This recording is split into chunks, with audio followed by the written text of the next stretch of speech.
Le sein, mystérieux, doux, souvent admiré, parfois ignoré. Il vit au quotidien des épreuves dignes d'un marathon. Soutien-gorge trop serré, stress, manque de sommeil. Elle est vraiment sympa cette animation. Mais le cancer du sein, c'est du sérieux. Et avec plus de 63 000 femmes qui sont touchées tous les ans par cette maladie, c'est très loin d'être anecdotique. Alors, on s'informe et on agit. Le cancer du sein, le plus souvent, c'est une boule qui va apparaître dans un sein. Elle est dure, elle ne roule pas bien sous le doigt, et puis elle fait parfois une petite fossette au niveau de la peau, et surtout elle va grossir. À ce moment-là, une mammographie plus une échographie et souvent une IRM vont montrer une image tout à fait caractéristique. On va faire une biopsie, et c'est à ce moment-là que tombe le diagnostic. Mais le cancer du sein, ce n'est pas forcément une fatalité. Et l'Institut national du cancer nous dit qu'on pourrait éviter 40% des cancers du sein. Par exemple, l'activité physique diminue de 20% le risque de cancer du sein.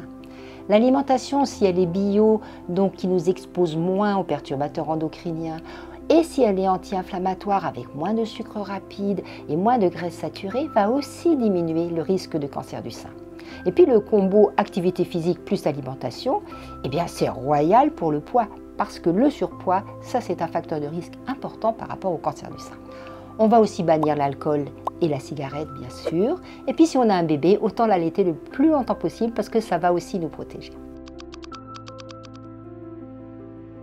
Alors pour dépister, on a deux moyens. D'abord la palpation.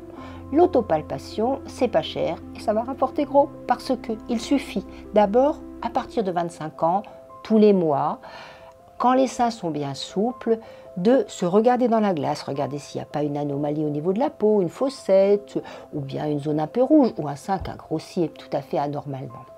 Ensuite, on va palper. On pianote tout autour de son sein en commençant bien là vers ce qu'on appelle le prolongement axillaire, à la recherche de quelque chose d'anormal qui n'était pas là le mois d'avant.